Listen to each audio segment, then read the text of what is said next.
And now for the Kansas Wesleyan University's Coaches Show with the voice of the Coyotes, Tyler Henry. And now, here's Tyler. Hello, everybody, and welcome in for another installment of the Kansas Wesleyan Coaches Show, presented by Billings Group. Here at the top of the hour, we are joined by co-interim head coaches David Leonard and Chris Snyder. Gentlemen, thank you, as always, for joining us once again. Thank you. Thank you for having us. So it's 4 straight victories here for your team out of the bye. Another hard-fought battle, a 23-20 win over Ottawa on Saturday. Let's start there. Your thoughts on the way your team played and what you saw out of the guys this week? Yeah, I think a game like that, records go out the book. And we kind of knew it was going to be a battle. And so, I'm happy with how our guys handled adversity. I had a feeling that special teams were going to come into play and that they were going to do a couple things on special teams. And to their credit, they executed on those plays. But our guys bounced back. Our guys were always in it. And we did enough to come out with the W. Yeah, you throw the records out. This is why you play the game. There is that rivalry. And they're a good team.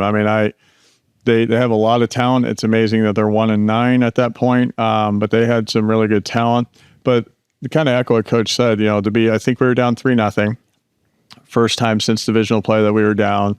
The trick plays, missing an interception off some crazy tips or a catch, and our kids just hung in there. Even at the end with the onside kick, kids weren't going after each other or anything like, oh my goodness, what's happening to us? So, really proud for, again, battling through that adversity. And, we played pretty clean for, I think we only had maybe 5 or 6 penalties, nothing drastic. Again, things you want to clean up, but another pretty disciplined game for our kids. Well, and we've talked about, the game itself, but let's also talk about what it means, because as you break it down for the weekend, with a win from Avila this week over Sterling, you guys are Bissell Division champions. You will be going to the NAIA National Playoffs. It's a big deal for this program, especially after the way that, the season started for you guys. What does that mean to you guys? But more importantly, what does that mean to the guys in the locker room to bounce back and respond in this way? Yeah, it means everything. That's a strong senior class that you have. And we've relied on those guys a tremendous amount. And kudos to them. Those guys are resilient. Those guys have shown up day in and day out. And so I think when you take a look back on it, and I've told the guys, when everything happened, no great story they've ever heard happened within, perfect circumstances. There's always been something to overcome that makes it a great story. And so I think our kids have done that. They have, created a story worth reading, and it's not done yet. And I think that's the same mindset for all the kids. That that's just the next step, and then going forward, the next step is Sterling. Yeah, just really proud of the players for what they've had to experience the adversity, kind of having their own rallying cry of us against the world. Which is pretty common, I think, in any sports level when you feel like, things are against you or whatever. Hopefully it's easier to rally together, but also just very happy for the coaches. I think sometimes, we all have families at home. We're dealing with, a lot of different things the last couple of weeks, and, showing up every day, and it's always been about the players. What can we do for the players? How do we want to do practice? And, all those different things so I'm just happy. Obviously for the players, but just the coaches that the hard work has paid off. And, obviously we're not done yet, but it's a good feeling to have when you see the hard work for the kids and from the coaches, pay off. Well, and again, you look at the situation you guys find yourselves in. The division is in hand. The ticket to the playoffs is in hand. I'm sure there was a moment of celebration for your guys as, everybody acknowledges that. But now you focus up here on one last regular season game. It won't impact the income, but how critical is, not just for postseason momentum, but just in general, not having a letdown this week, not letting that foot off the gas and keeping it rolling here?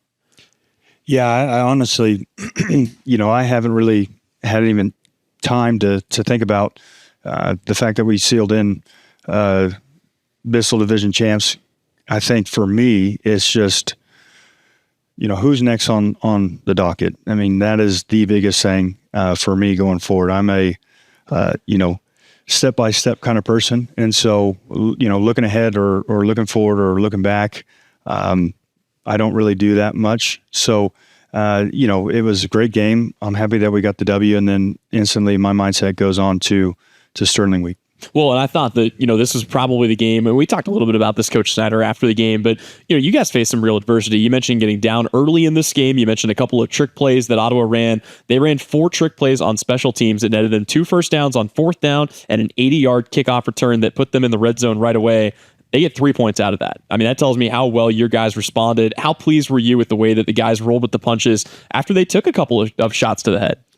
Again, the credit will always go to the players. I also think just what we've preached to the kids since our bye week is we're going to be faced with adversity, and I just really think they've bought into that. And you see it on the sideline, you see how they talk to each other, and then obviously when you start having that success, and you're like, okay, wow, we just faced adversity and we forced them to missing a field goal or only a field goal after a crazy play. It kind of reinforces like, hey, we can handle the adversity.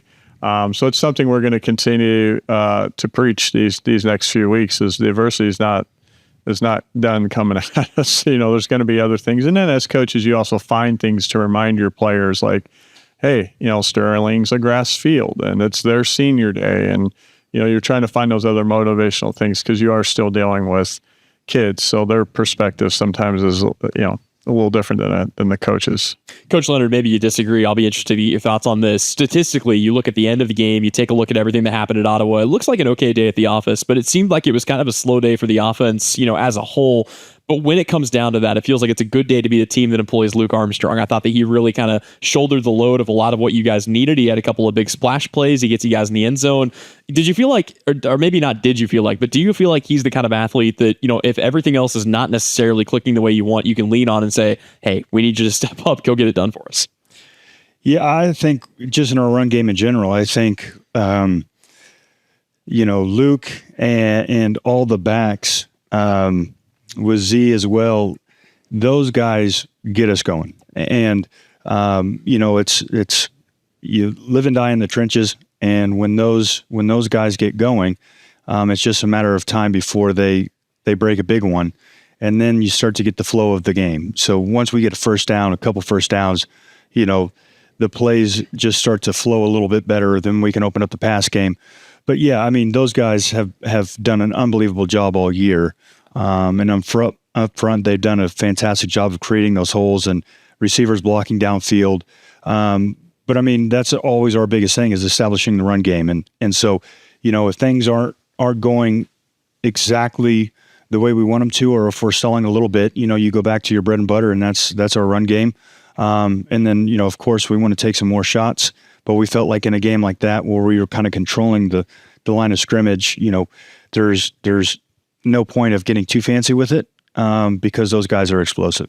Well, and speaking of controlling the line of scrimmage, Coach Snyder, I feel like, in my opinion, at least, the 4 best defensive performances that Kansas Wesleyan has put together, except for maybe Bethany, have been these last 4 weeks. And, you can say what you will about the offenses you guys have gone up against, but I thought you played fundamentally sound. One of the big things I've noticed, you guys have not given up many big splash plays. I think that touchdown run for Ottawa late in the game was kind of the exception maybe to that rule. But, I mean, do you feel like across the board that unit has kind of just stepped up here in the second half of the season? Yeah, we've always been a very sound defense. We don't do a lot of like crazy things or anything like that. And I think again, it just boils into that confidence. You string enough three and outs together and pass breakups and quarterback sacks, and it just becomes that belief system. Again, a lot of sports in life is the mental stuff, especially for kids. So you start stringing enough adversity, wins from adversity and wins from 3 and outs and big stops. But yeah, I think Coach Nolan and his staff have done an amazing job. The kids have been bought in. And again, a lot of that credit goes to them. But also to kind of touch on Coach's point about the offense, the beauty of being able to go back and watch film on Sunday is we had so many other opportunities offensively. So from a fan in the game or whatever, it's like, well, they couldn't do this or that. But then as a coach, you look, you rewind, and like, if the quarterback got off the read too fast here or whatever. So that we have opportunities there. We just had missed on them for whatever reason. So that's we're not going to just live and die. We're not going to throw the ball anymore or anything like that. It's just sometimes it's working, and if you feel like a certain part of the offense might be struggling or a little gun shy, and then you rely heavily on the other side. I'll let whoever's got more of the groundskeeper gene take this next question, because it is something that I personally have not seen in the KCAC. There are 11 teams, 10 of them play on grass surfaces, 12 teams, 11 play on turf surfaces. Sterling is the only one that plays on grass. And at this point in the year, that can throw, maybe a little bit of a wrench into things. At the end of the day, football is football. But what are some of the challenges of playing on a grass field, especially this late into the season? And what are some just little mental notes you guys will have to carry in this week with that? Yeah, I think, as far as a receiver coach, it goes back to the basics and focusing on the little details. For our guys, a clean route is a fast route. And so, stuff like that we'll harp on all week. Just to kind of mentally prepare them for something new and, something that they're not familiar with. Most of these guys coming through high school and college have maybe never played on a grass field. And so, it's an adjustment for sure, but you try and mentally prepare them for it, covering the details in practice, understanding, hey, this is a little different than what we've had in the past. But at the end of the day, it's, football is football. But it is something that we have to address and talk about throughout the week. Well, I was going to say the same. Weather's going to be good. I think it's, going to be a nice day. It's always nice. There's not going to be a rain before the night before that you really start getting paranoid about. But it's going to be a topic of adversity, right? Their senior day, playing on grass, playing against ourselves, all the things that we've been saying, those things we talk about aren't going to change this week. But I think this is probably the week that it needs to be repeated 3 to 5 different times, because it's just, we haven't been at this position. Well, and last thing for you guys, and I'll have both of you guys take this one, but overall, when you have a chance to watch them on the film, what stands out to you most about Sterling? What challenges do they present? And what are your biggest keys to the game for K-Dub to roll through and finish out Bissell Play 5-0? Yeah, I think offensively they certainly move around quite a bit. They'll motion and shift. They've done a good job of taking routes and wheeling the number 3 or wheeling the tailback out. And it's been very effective for them. And so, they'll put a lot of different formations in and see how you line up to it. And so, that's the challenge for the week for the defense, is just preparing for different formations, things that they like. If we can take away the first read and force the quarterback to go to the second or third, that's what we're wanting to do. And then, of course, always up front, just control the line of scrimmage. If we can get pushback, then we'll be all right. Yeah, I'd like to see an even more sense of urgency, offensively. I'm not saying we didn't have one this past week, but again, what you're trying to find the things to keep your kids motivated, to continue to play physical. That can't stop. I feel like we've been very physical, if not the most physical team we've, in every game in the last few weeks. So a lot of the same coach speak stuff that you're going to be selling, and that's really the challenge. And I've said it for the last few weeks, is we are playing against ourselves, and if it's not a better week to really believe that, it's this game against Sterling. Well, Coach Leonard, Coach Snyder, thank you guys so much for joining us here, and best of luck to your Coyotes on Saturday. Thank you. Thank you for having us. Once again, those were co-interim head coaches David Leonard and Chris Snyder on the KW Coaches Show, presented by Billings Group. We'll step away, but when we return, the Coaches Show rolls on right here on KINA. We spend 1/3 of our lives working to build our wealth. With over 50 years of combined experience, Billings Group wants to be there to help manage yours. If you're planning for retirement or looking for financial coaching, then come see us on Westchester Drive, east of the YMCA, or visit our website at billingsgroup.com. Securities offered by registered representatives through Private Client Services, member FINRA, SIPC. Advisory products and services offered by investment advisory representatives through RFG Advisory, a registered investment advisor. RFG Advisory, Billings Group, and Private Client Services are unaffiliated entities.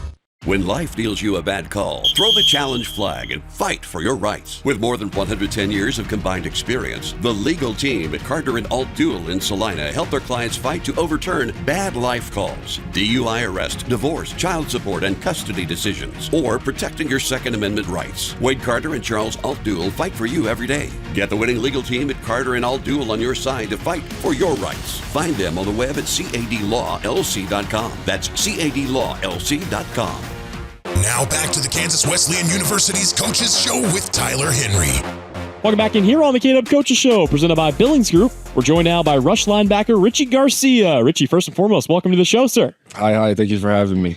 So before we get into the season, I was curious, what was it first and foremost that made you want to bring your talents all the way out here to Kansas and become a Coyote in the first place? Hey, back in 22, Coach Myers and Coach Leonard, those are two big reasons. Coach Myers hit me up straight from when my season was over for JUCO.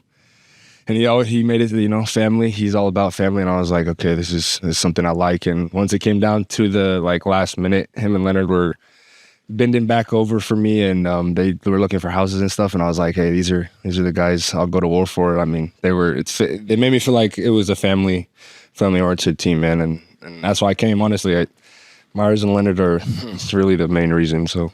Well, and I was also curious to get your thoughts on this. I mean, obviously a stud player yourself, but, coming up, were there any players that you liked watching that you kind of, modeled your game after, maybe took some inspiration from? When I got here, Sorensen was here as the rush linebacker when I was here, and he's been here. He was here for a long time, too. Got a lot of experience from him when I came here, and also the D-line for 22. I had Cole Parker, Malachi, Angel. There's a lot of older guys that I just got to absorb a lot of information from, and I think I definitely try to mirror them, and they were studs. Our defense was top 5 back in 22. We were unstoppable, so I think those guys definitely helped me out a lot. This is your third season here at Kansas Wesleyan. I was curious, when you look back on freshman year, Richie, where have you seen your game grow the most? Yeah, freshman year, it's a learning experience for everybody. I see it now since I'm a senior, and I see all these freshmen coming from out of state, and they miss home, and school's tough and football. But I think just putting my head down and just grinding through everything, and just it'll work out eventually. And here I am now. I mean, I'm at KW. I love this place. It's my alma mater, and I just bought in.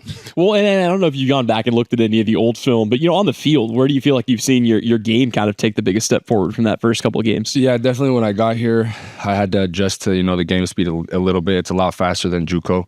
So when I got here, I was like, okay, and obviously the strength aspect, but my rushing, I feel like, has gotten a lot better since my first year. Last year, I did, I think, phenomenal for my sacks and everything. I had 8 sacks, I had 2 interceptions.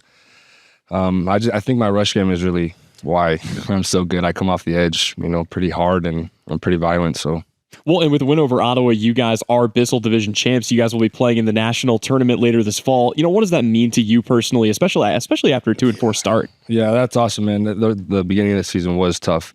And last year, I'm sure everybody has seen, Ottawa took us out of playoffs last year. So this year was like a big revenge game for us. We were super hyped. And regardless of everything that's happened to us during the season, with the coaching changes and everything, we just wanted to come out, play physical, play our game. And that's what happened. We came out and got the win. So well, and obviously a win's a win, but I was curious, how good did it feel to do it against Ottawa in front of the home crowd last Saturday? It was awesome, man.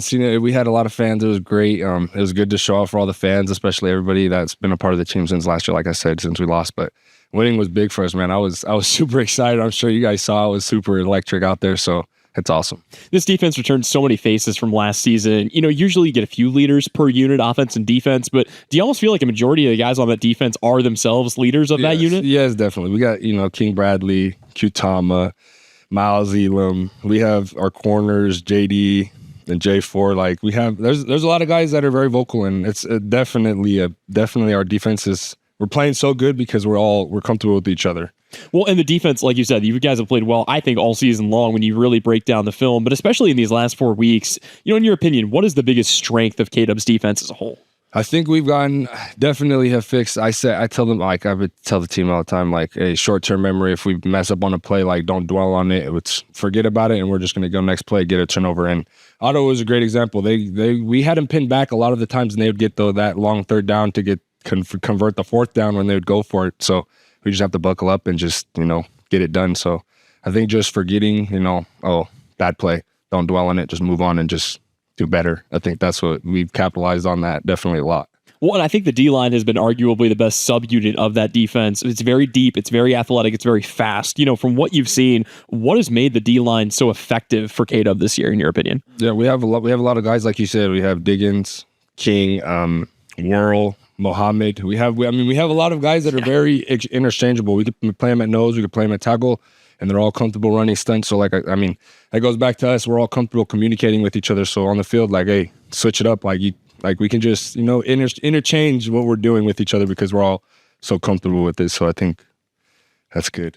Well, and let's talk about your position, because rush linebacker is something you don't see a whole lot of. I think the uneducated mind looks at that and sees, oh, you're a linebacker. The person that just watches the film thinks you're probably a defensive end, but you do a little bit of everything. We'll see you twist in. We'll see you come off the edge. We'll see you sometimes drop back into coverage where you got your interceptions last season. What is that role like for you, and do you feel like it kind of plays to your strengths? Yeah, I mean, I think I do fit it. I mean, I do enjoy rushing a lot. That's what I did. I mean, in JUCO as well, at Glendale, I played the same position. I was like a rush outside linebacker. I would drop into coverage. I mean, I'm not super fast, but I can get out into the flats. I can cover your guy. I mean, I can cover the flats pretty easy. Skiff, like, I think I'm long, I'm tall, I'm physical. I think I just fit. I've been playing it, like I said, for a super long time. So I'm used to getting on the D-line, getting down dirty. Well, and speaking of D-line, you threw out some names earlier, but I was kind of curious, who are some guys on that defensive line that you feel like maybe haven't gotten the credit they deserve for the work they've done this year? No, yeah, definitely. Caleb Smith is a big one.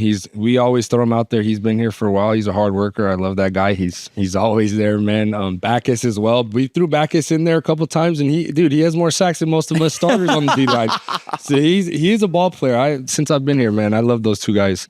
They definitely are hard workers. I mean, credit to our freshmen too. When we're out there running against our gold, give our credit to our freshmen O-line, their O-line. I mean, everybody's out there giving us a look. I mean, credit to them, because they're making us better for Saturday. So. Well, and looking at the defense, I was also curious to get your thoughts on this. How impressed have you been with the linebacker and secondary play, and how much more comfortable is it knowing that, no matter what happens with you on any given play, the guys behind you have your back? Oh yeah, like you said, our middle linebackers are great. Like Miles Elam has over 100 tackles. He is very reliable in the middle. He can fill the A and B gap phenomenally. And we have Kobe Schroeder as well, DC, Cabrera. We have a lot of guys, like I said, Angel Garcia also, or Tristan Garcia can go in there as well. Like, we have a lot of guys that are just interchangeable, like I said. So we do our job. That's like you said, I'm not worried about them because they know what they're doing. They're doing their job, and we just get it done.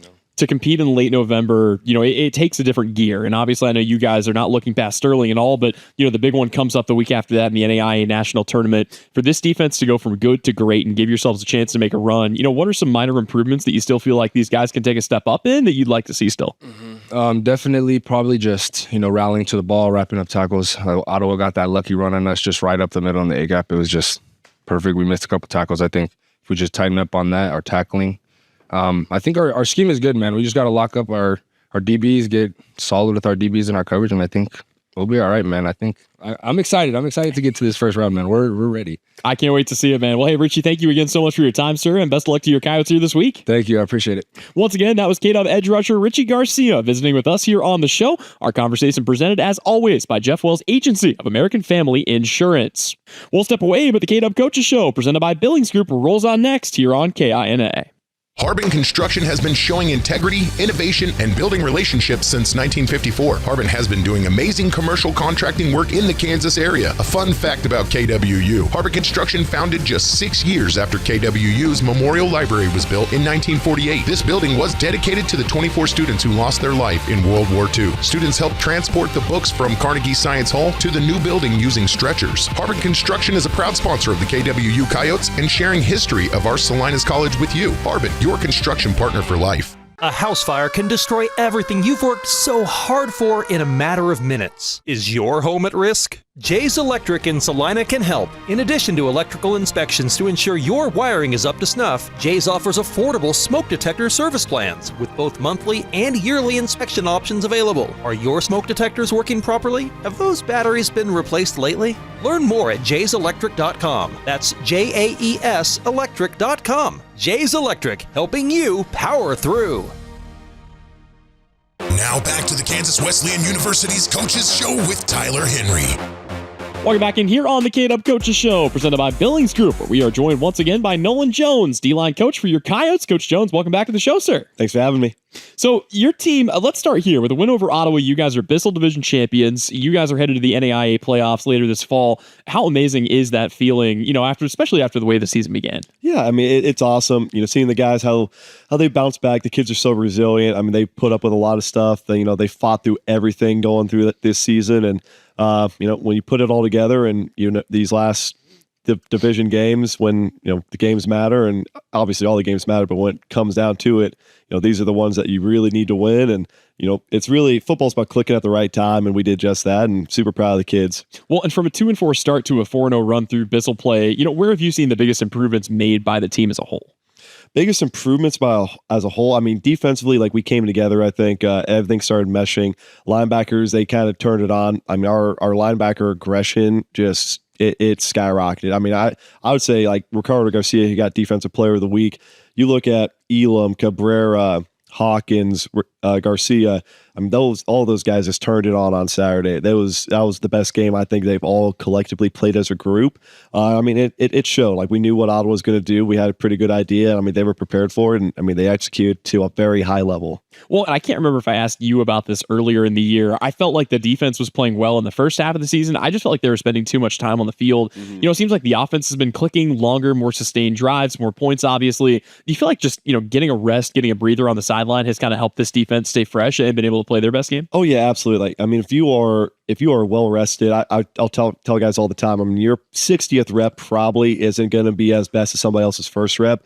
So that's another thing too that we've done pretty well defensively, is rotating a little bit more, trying to keep guys off their feet and keep guys rested, ready to go. That way, fourth quarter, if we need it, we're ready to roll. So I think that we've done a pretty good job with that. But yeah, I mean, with everything clicking, we're off. It's kind of weird. Defense, you want to play less, and right. It's kind of like golf. You want to leave the golf course as soon as possible. So same thing for us. Yep, defensive players and referees, right? They're doing their job if you don't bring attention to them. Usually, exactly. It was another great performance. You mentioned it. The guys really came together. It was a great defensive game against Ottawa, save for maybe one play. What was the best thing that you saw out of those guys in that win?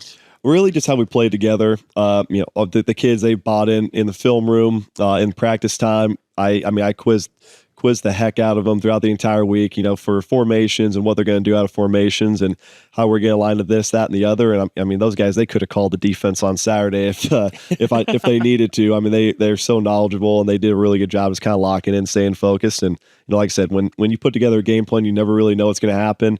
They could come out and run triple option. I got to tear my call sheet in half, but when they execute the way we draw it up, can't beat that. I know we talk a lot with you about the defensive line. Obviously, that's kind of the main group that you oversee. But I wanted to go level by level and just get your thoughts on, what has been the best thing you've seen out of each of these groups, and then individually, what has been one thing that you'd still like to see improved as we head into these next couple of games. We'll go ahead and start with your guys down there in the trenches. Yeah, I mean, D-line. I mean, they've done just such a good job, just kind of setting the tone. I think up front, that's always the biggest thing. I mean, it goes from all levels of college football, all levels of football in general, high school, all the way to the NFL. If you have a good defensive front, I mean, they are going to. You have a really good defense overall. I always go back to Ohio State playing USC back in the day when Nick Bosa was playing. He's coming off the line, and he won that game essentially for him. So that's kind of what our defensive line I try to replicate for them, is setting the tone. Moving forward through the rest of the season, I think we still got to do a better job getting off blocks. And sometimes I think we get placement blocked. So I really want us to improve on that standpoint. But other than that, I mean, they've done an awesome job. I want to keep resetting the line of scrimmage, and I'm a perfectionist, so we did awesome, but there's always something we can improve on. Well, and speaking of groups that have really, I think, come along here in this second half of the season, you talked about the aggression out of the linebackers has been so good. Again, what's been the best thing you've seen out of that group, and where do you feel like that group can still take another step forward? Their eyes have been awesome. Linebackers, you're always looking at, what are my eyes looking at? Where am I seeing, and am I actually getting my correct reads? And they've done a really good job, staying unselfish, getting their correct reads. And, then also too, like I mentioned earlier, the sheer aggression, the vertical downhill force that they've had, like that's what you need out of a good linebacker. Obviously sideline is awesome. Like you talked about, like Luke Kuechly, like that guy was all over the field. I mean, can you go downhill and go hit somebody? Like that's kind of what we've started doing, which has been great. Continuing to improve. I mean, I think that we just need to continue with the turnover production. I would like to see our linebackers get a couple more picks. I think we're kind of off our average as far as that goes for the season. Obviously, linebacker picks are kind of sometimes an anomaly, but you always look forward to it. Absolutely. Well, and speaking of interceptions, one group that has gotten plenty has been the secondary. Maybe not last week, but again, averaging 3 interceptions a week, I think, during Bissell play. How good has the secondary been, and where could you still see that group maybe take one step forward here in these last 2 weeks? They've been awesome. Coach Gabriel, he has done an awesome job. Coach Gabriel, he's an alumni, one of the best linebackers to ever come through Kansas Wesleyan. So, he's done an awesome job just keeping them disciplined. They are students of the game. So, like, they go out there, they understand what they're going to get out of each formation. They understand route concepts, and their alignment's been great. And when you're talking safeties and corners, aligning correctly and just standing in the right spot, that will save your life a million times out of a million. So they've done an awesome job with that. Moving forward, I want a little bit more aggression, I think, out of it, not to the point where we're getting pass interference or anything like that, but playing through hands, knocking balls out. We had a couple opportunities for some interceptions on Saturday that would have helped us out a little bit, but there's a reason we play defense and not offense. So well, and one last kind of unique thing that I've noticed here in Bissell Division play, and I was kind of reminded of it on a long Ottawa touchdown, you guys have not given up many splash plays, certainly not splash plays that have resulted in touchdowns, and I think that has been a big part of the success for the defense. Is that a change that you've noticed here as you guys have kind of tightened things up, or has that just been kind of a byproduct of the way the guys have played? It's always kind of been our thing, like defensive philosophy-wise, like if you, analytically speaking, if you don't give up 20-plus yard plays on a drive, you probably are going to be okay. It's on those drives where you're giving up those big plays. Those are going to lead to points, either a field goal or a touchdown. So, defensively, we set the tone for that in the offseason and going into fall camp is, minimize big plays. Like we can survive a 4 to 5 yard gain every once in a while. Like that's okay. We will make it to the next down. Those big plays, an 80-yard rushing touchdown, that hurts a little bit, So yeah, minimizing splash plays has been a big focus for us, and obviously it's a huge emphasis. Sometimes if we gotta play it safe, we'll do that just to prevent that from happening. Well, and last thing for you here, sir, when you have a chance to scout Sterling offensively, where do they look really strong on that side, and what will the keys be for your defense this week? Yeah, Sterling. So honestly, I think they are the first team we've played that has an all-senior offensive line group. That's really rare to see, especially in our conference. I don't think I've seen it all this year. So, that's a lot of experience. We've played these guys. I think this is the third year I've played them. So, I kind of know their keys and their tendencies a little bit. So I'm kind of looking forward to see kind of where they've improved on. Honestly, it's kind of cool when you kind of, come up and see these guys get better and better every single year, which is awesome. It's coaching and it's football. I love that part of it. And what we're going to have to key off of is we're going to have to kind of ride this momentum. I think, obviously when you clinch the division, clinch a playoff spot, you don't want to fall asleep. You don't want to lull asleep, say, oh, we already got this. Like it's the expectation. You want to win every game and, play the best of your abilities. Well, Coach Jones, thank you again so much for your time, sir, and best of luck to your Coyotes at Sterling this week. Awesome. I appreciate you. Once again, that was Coyote defensive line coach Nolan Jones joining us here on the show. We'll step away, but when we return, the KW Coaches Show presented by Billings Group rolls on next. You're listening to it right here on KINA.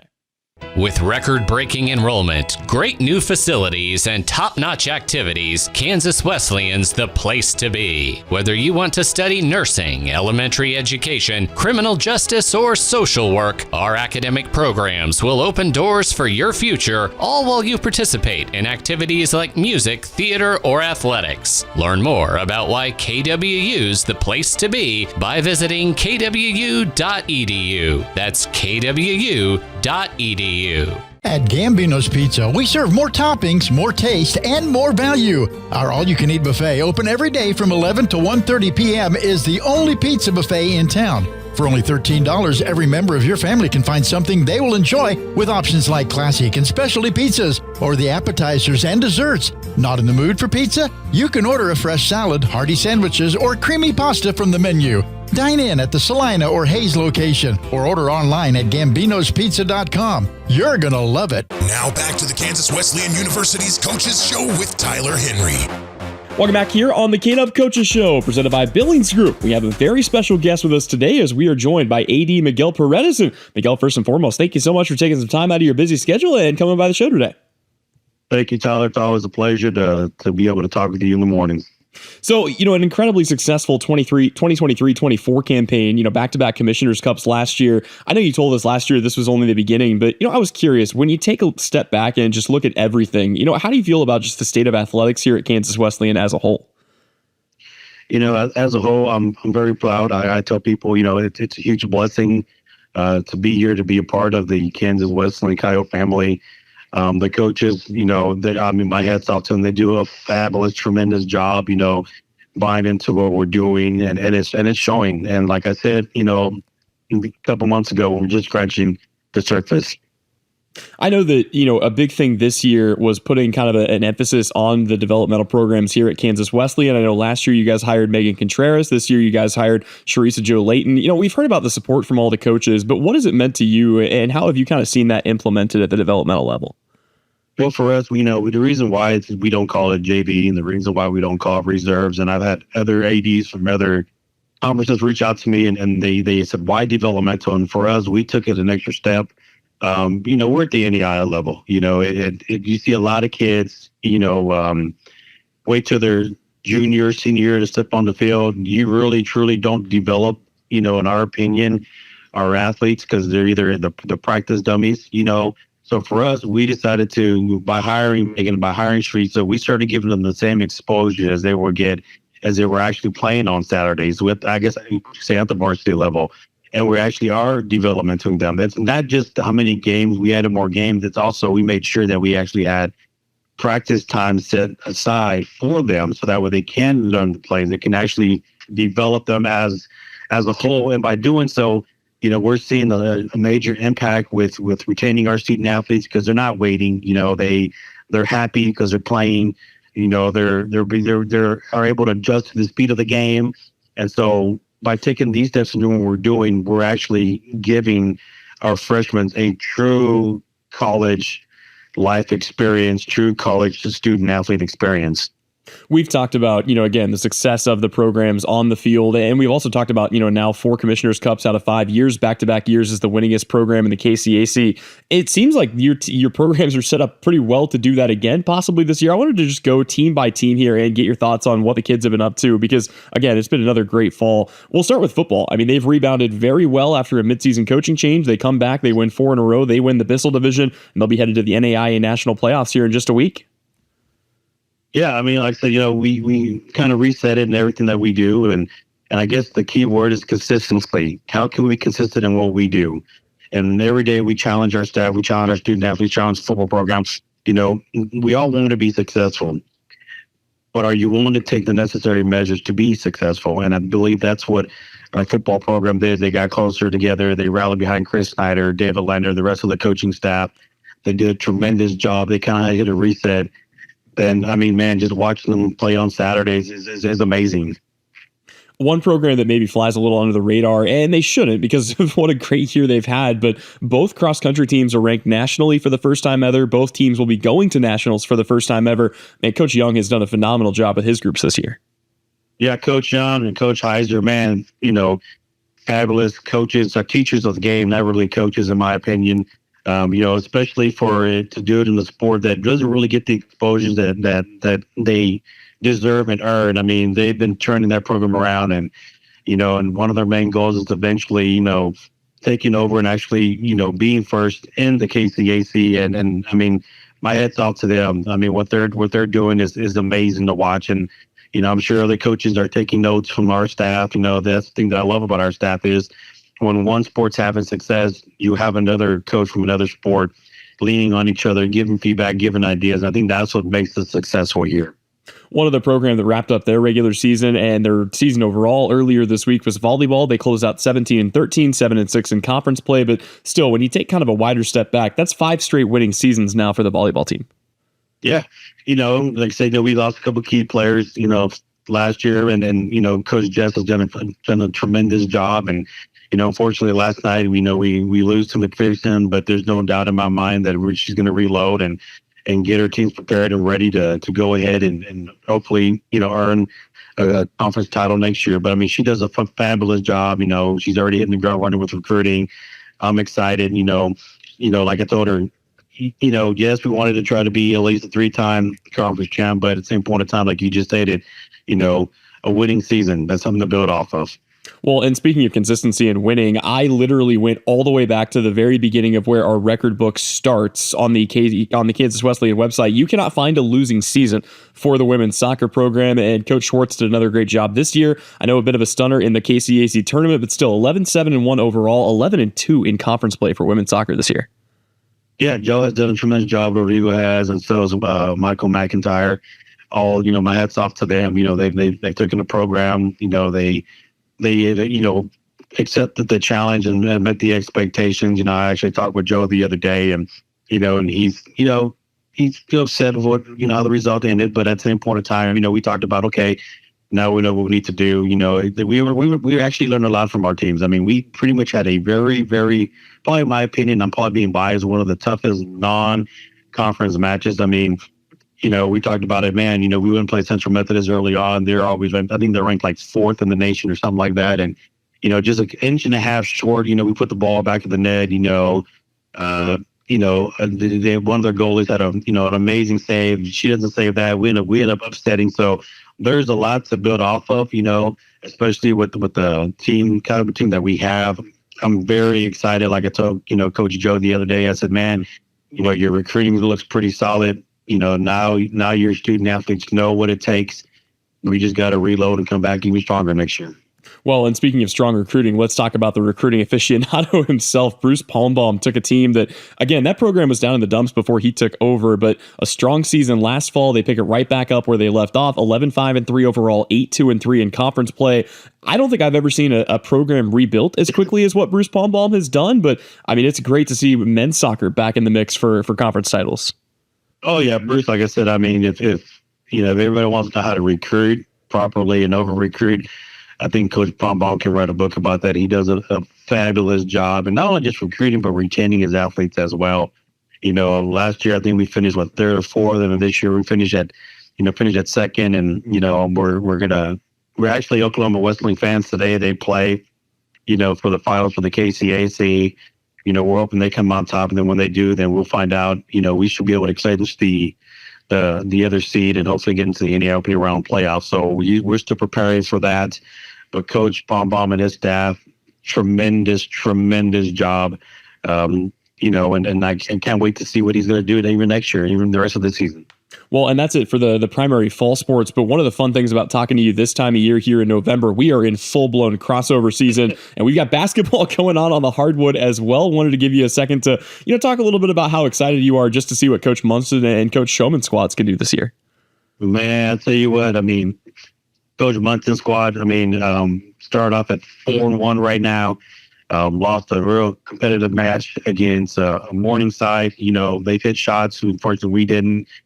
We got a couple of big guys underneath. I'm sure Alex Littlejohn is extremely happy with that. And I mean, it's exciting basketball right now, for them. And we're excited to see what he's going to do. And then going off of Ryan Showman, he started off season with 2-2, has a lot of returners coming back. And I mean, just watching these two programs, watching not only, the way they're playing, physical, smart basketball, but just, having them come together so early. I mean, it's exciting times. And I'm going to encourage everybody, you have a chance to come out and watch us play. I do believe we have a game tonight, Women's Day here, at Navy Arena at 6 p.m. Come out and watch us tonight. And then, of course, when we're here, playing on Saturdays, I encourage you to watch some great, exciting basketball. Well, and Miguel, one last question for you. I wanted to leave you with this. We've talked about your vision for Kansas Wesleyan a few times on the show. I was curious, when you have a chance to evaluate everything, what's the thing that you're most proud of that your administration has done so far? And what's something that you're hoping to, kind of move towards here as we approach the end of the school year? One thing that I'm proud of is like I said, the buy-in from day one, believing my crazy vision idea that I have, from not just, the head coaches and the assistant coaches, but to David Tolley and his staff, to, Nathan Morrison and his staff with the athletic trainers, to compete by buy-in and belief that, don't just be satisfied with just winning the KCAC. Let's go ahead and try to do something we haven't done here before. Let's be uncommon, and so for us, it's, one of the things that to measure that on is becoming the first KCAC school to win 3 times, not just back-to-back, but 3 times KCAC's Commissioner's Cup. And then, I believe it was Coach Jessica who told me one time, she goes, you're doing things right when you're able to solidify the Commissioner's Cup. That's just a measuring spoon that we use. And then take it to the next level as, and Coach Bill Neal started this by going to the College World Series. That was a proof that everybody else can get that, yes, we can do it. And, Kansas Wesleyan and Salina, Kansas can do something special. And that just fuels the fire even more. And so for me, our vision is to continue to, how can we improve each day in and day out? How can we continue to strive to do something that no one thinks that we can or cannot do?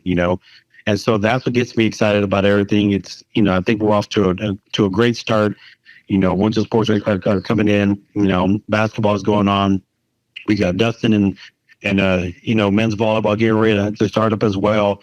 Baseball and softball will follow too. Melinda with flag football, cheer and dance. I'm excited for cheer and dance because, with Kendall Smith, and I'm probably jumping the gun here and going further than what you asked. But when you're surrounded by an amazing staff, amazing staff that believes in their ability, that are able to get the potential, making to reality for our student athletes to perform at a high level on a consistent basis, you really don't sleep because of the excitement, and you always say it's always a great day to be a Coyote, and you're right, Tyler. It is always a great day to be a Coyote, and like I said, I'm so blessed to be a part of the Coyote family, and I just can't wait to see how it all ends. Absolutely. Well, I can't wait either. Miguel, thank you again so much for your time today, sir, and I'm sure we'll see you around here tonight. Sounds good, Tyler. Thank you. Once again, that was Director of Athletics Miguel Paredes joining us here on the KW Coaches Show presented by Billings Group, and that'll just about wrap it up for us here on the show. But before we go, I want to say a special thank you to Miguel, to Coach Leonard, to Coach Snyder, Coach Jones, and Richie Garcia for joining us today, and a reminder that the Coyote football team is back in action this Saturday at 1 p.m. They take on Sterling on the road. Pre-game coverage on KINA begins at noon. Looking forward to seeing you then. The Coaches Show may be over, but Kansas Wesleyan women's basketball is next as the Yotes look to take down Kansas Christian College. We'll step away, but the CADLaw Countdown to Tip-Off show begins when we return right here on KINA. This has been a presentation of Kansas Wesleyan University's Coaches Show with Tyler Henry, brought to you by CADLaw and Eagle Communications on the Kansas Wesleyan University Network and KINA.